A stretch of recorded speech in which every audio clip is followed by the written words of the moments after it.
अब हम लोग बात करते हैं, प्रोडक्ट्स कंप्लीट हो गया। अब हम लोग बात करेंगे commonly abbreviation used in prescription, कि कौन कौन से हम लोग एब्रीविएशंस यूज़ करते हैं। तो सबसे पहले बात कर लेते हैं व्हाट इज एब्रीविएशन।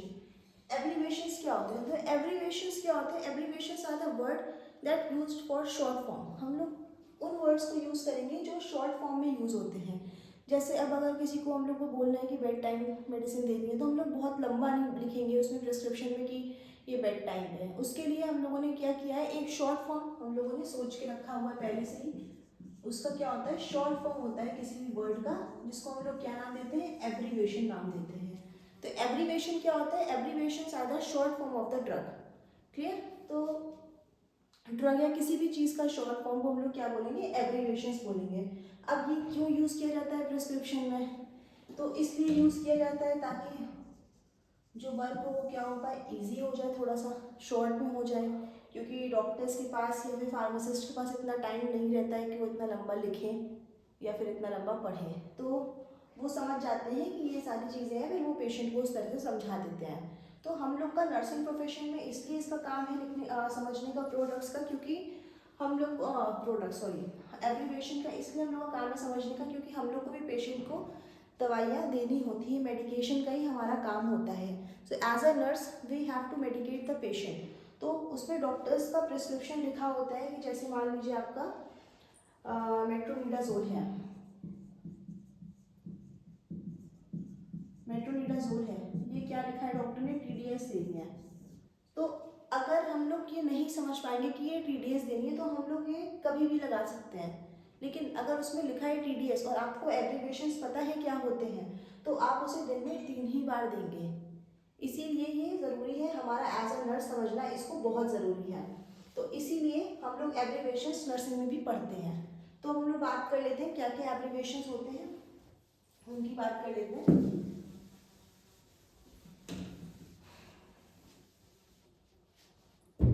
सबसे पहले बात करते हैं डॉक्टर, एक वर्ड लिखता है RX। ये क्या होता है? तो RX मतलब होता है आपका ट्रीटमेंट। RX का मतलब क्या होता है, ट्रीटमेंट होता है। और अगर R का पूछे तो ये एक लैटिन वर्ड है जो कहाँ से डिराइव हुआ है, रिसीव से, यानी कि इसका मतलब क्या होता है, यू टेक, आपको ये लेना है। क्लियर? तो ये आपका क्या है, RX का मतलब है। तो हम लोग बात कर लेते हैं बाकी चीज़ों की कि टैब क्या होता है। टैब मतलब आपका हो गया टैबलेट। कैप का मतलब हो गया आपका कैप्सूल। अब डॉक्टर्स दो चीज़ें लिखते हैं, या तो कैप्सूल लिखते हैं और एक लिखते हैं आपका इंजेक्शन। उनके प्रिस्क्रिप्शन में ऐसी 3 चीज़ें लिखी होती हैं। जैसे डॉक्टर लिखेंगे RX के आगे लिखेंगे टैबलेट, मेट्रोनिडाजोल, TDS, या फिर लिखेंगे आपका इंजेक्शन, ट्रामाडोल, स्टैट। इस तरह से लिख सकते हैं। और क्या, कैप्सूल भी लिख सकते हैं। कैप्सूल आपका प्रेडनिसोन। तो इस तरह से क्या करते हैं, आपका डॉक्टर प्रिस्क्रिप्शन को लिखते हैं। तो 3 ही चीज़ लिखेंगे, या तो आपका क्या लिखेंगे, टैबलेट लिखेंगे, या तो आपका कैप्सूल लिखेंगे, और या तो आपका इंजेक्शन लिखेंगे। तो ये 3 चीज़ें क्या करते हैं डॉक्टर अपने प्रिस्क्रिप्शन में लिखते हैं RX के नीचे। तो इन तीनों का भी मतलब जानना बहुत ज़रूरी है, क्योंकि कई दवाइयाँ कई फॉर्म में आती हैं। एक तो आपका इंजेक्शन फॉर्म में भी आती है, दूसरा आपका टैबलेट फॉर्म में भी आती है, और तीसरा आपका कैप्सूल फॉर्म में भी आती है। तो हम लोग को इन तीनों के बीच में क्या फ़र्क होता है ये जानना बहुत ज़रूरी है। तो अगर TAB लिखा है तो मतलब टैबलेट है आपका, CAP लिखा है तो कैप्सूल है, INJ है मतलब इंजेक्शन है। जैसे फॉर एग्जाम्पल अगर हम लोग बात करते हैं तो आपका सबसे बेस्ट एग्जाम्पल है एक आपका NTG। ये आपका दोनों फॉर्म में आता है, एक तो IV इंजेक्शन की फॉर्म में भी आता है, और दूसरा आपका टैबलेट फॉर्म में भी आता है, जो आपको सबलिंगुअल लेनी होती है। क्लियर? तो ये एक एग्जाम्पल हो गया आपका। दूसरा एग्जाम्पल आपका ट्रामाडोल ही हो गया। ट्रामाडोल भी टैबलेट फॉर्म में भी आता है। तो ये तीनों का डिफरेंस जानना हम लोग का इसीलिए बहुत ज़रूरी होता है। नेक्स्ट आगे हम लोग बात कर लेते हैं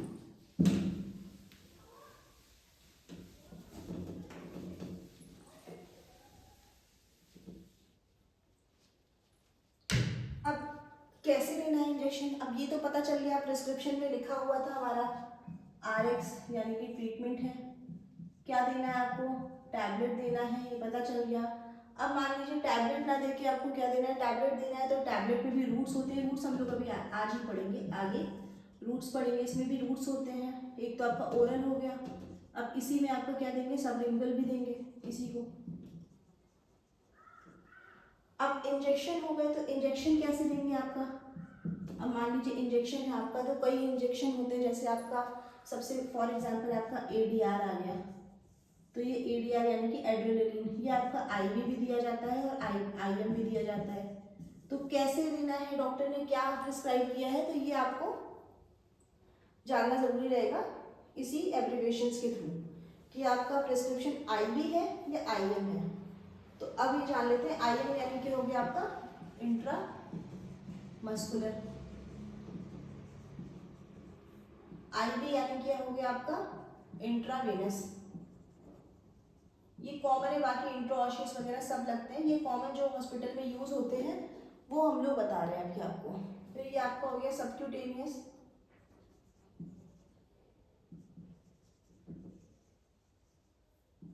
चौथा हो गया आपका इंट्राडर्मल। तो ये हो गई बात आपकी किसके बारे में, मोड ऑफ इंजेक्शन कि आपको किस तरह से देना है।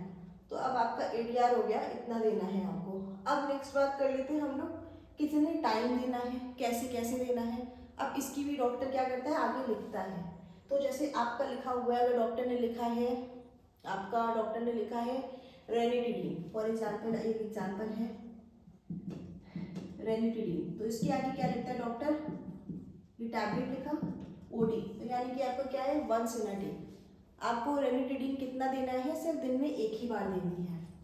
तो रेनिटिडीन का मतलब आपका OD का मतलब क्या हो गया, वंस इन डे, ये हो गया आपका OD का मतलब। उसके बाद अगर मान लीजिए आपकी टैबलेट है कोई और डॉक्टर ने लिखा है BID, जैसे फॉर एग्जांपल है आपका ट्रामाडोल या फिर डेक्लोफेनाक है, इसमें लिखा है BID, यानी कि ये आपको कितना देना है, दिन में 2 बार देनी है। तो ये आपकी क्या हो गई 2 टाइम्स इन अ डे, ये दिन में 2 बार हो गई। फिर आपकी आ गई टैबलेट आ गई मेट्रोनिडाजोल, जो ज़्यादातर डॉक्टर किस में परफॉर्म करता है, कितना प्रिस्क्राइब करता है, 3 बार करता है। तो TDS मतलब यहाँ पे क्या हो गया, इसमें लिखा होता है TDS, तो TDS मतलब क्या हो गया 3 टाइम्स इन अ डे। फिर बात करते हैं हम लोग QID की, तो QID यानी कि क्वार्टर यानी कि 4 टाइम्स इन अ डे, तो ये आपकी क्या हो गई 4 टाइम इन अ डे, यानी कि सुबह दोपहर शाम रात। उसके बाद हम लोग नया एक एब्रिविएशन होता है HS, HS कब देते हैं, HS यानी कि आपका हो गया एट बेड टाइम, ये रात में सोते वक्त दवा लिया जाता है। ज़्यादातर नींद की जो गोलियां होती हैं वो आपको HS लिखे आती हैं, यानी कि आपको बेड टाइम पे उसको देनी होती है, क्योंकि अगर आप दिन में देंगे वो तो वो क्या होगा, आपको दिन में नींद आना स्टार्ट हो जाएगी, तो इसी वजह से बेड टाइम में ही दिया जाता है। नेक्स्ट बात कर लेते हैं हम लोग स्टेट की, तो स्टेट जो होता है यानी कि होता है आपका इमीडिएटली, यानी कि तुरंत देनी है। अगर डॉक्टर ने लिख के दिया है स्टेट, तो यानी कि वो क्या है आपका इमीडिएटली आपको वो ड्रग उसे प्रोवाइड करनी है तुरंत, जैसे ही आप प्रिस्क्रिप्शन को पढ़ेंगे उसमें आगे लिखा है स्टेट, तो यानी कि आपको वो तुरंत देनी है। फिर बात कर लेते हैं हम लोग SOS की, SOS कब देना होता है, SOS होता है व्हेन रिक्वायर्ड,